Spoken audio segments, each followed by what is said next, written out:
Hi and thank you for joining us at Box Office. We have 3 trailers that will surely be a thriller in the coming few months. Take a look.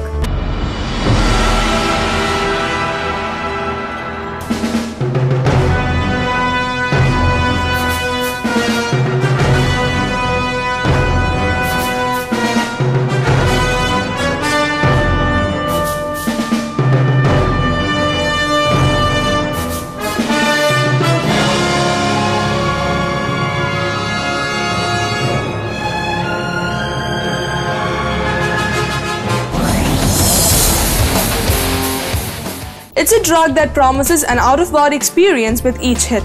On the street, they call it soy sauce and users drift across time and dimensions.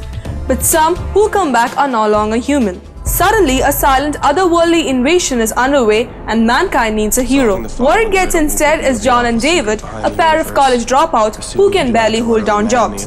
Can these two stop the oncoming horror in time to save humanity? No, they actually can't. Fast forward ahead. David Wong? David Wong? Did you doze off there?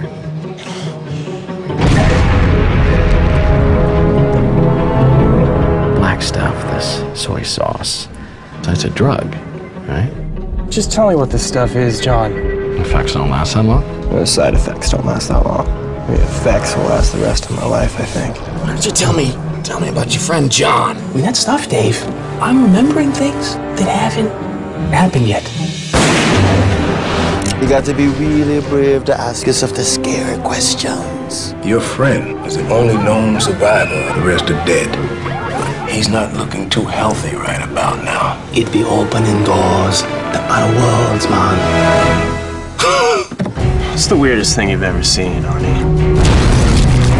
So leave the police station right now during all the commotion. There's another guy in here with me. It's another cop. No, there's not. Check the mirror. How does somebody get into this? There's dead guys and drugs. It's kind of a long story, but now we can see things. Things are in motion, Mr. Wong. Nothing you're seeing is real. I suppose you are wondering where you are. You're having like a bad trip or whatever they call it. But there is no magic. Inside!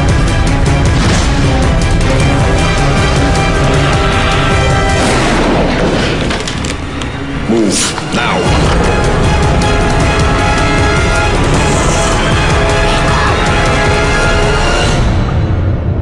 Got my attention, Mr. Wong. Oh, it gets better. A lot better.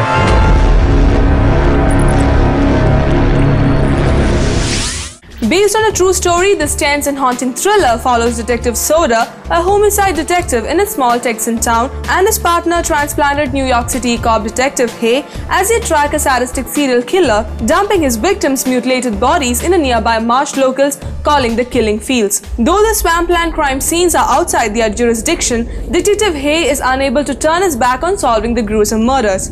Despite his partner's warnings, he sets out to investigate the crimes. Before long, the killer changes the game and begins hunting the detectives, teasing them with possible clues at the crime scenes while always remaining one step ahead.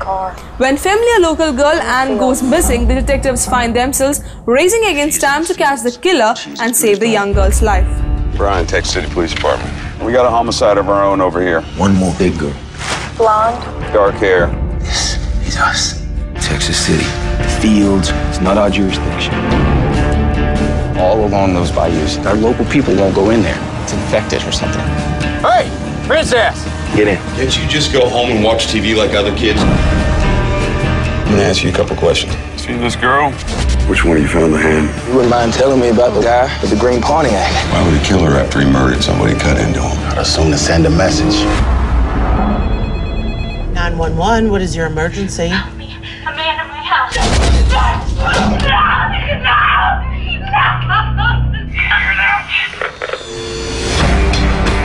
These are other body recovery sites. This is where the phone call to us originated from. Right, over here. Let's go! Come on, get in! What if I can't stop this one either?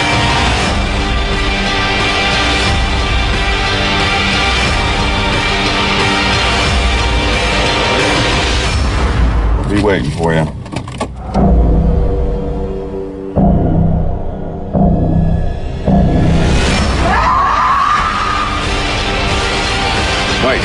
They snatched the land. Don't do nothing stupid. 07 in pursuit, green Pontiac. Aaron! Aaron!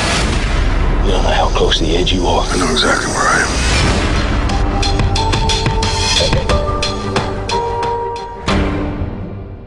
Hank Williams pioneered and pretty much invented what we know today as country music. At the peak of his career, he was acknowledged to be the greatest singer-songwriter in American history.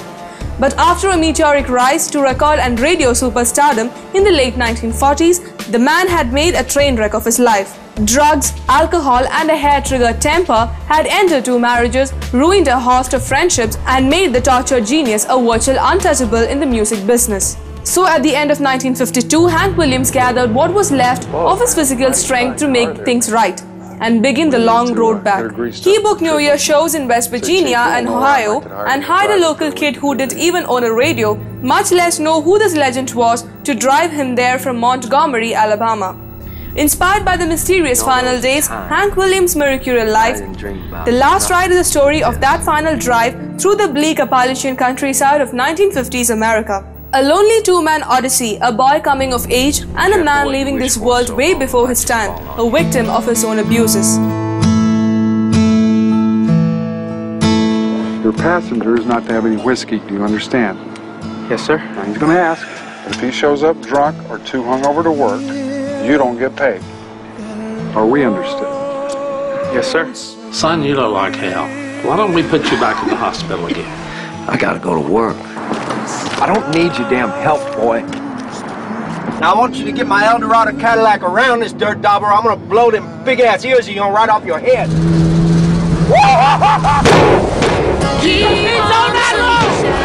You mind if I ask what business you're in? What else business you think I'm in? I reckon you're in the music business. You really don't know who I am, son. His business is killing him. And quitting it would kill him quicker. A falling star lights up a purple sky. Are you my friend, Sobon? And as I wonder where you are, I'm so lonesome I could cry.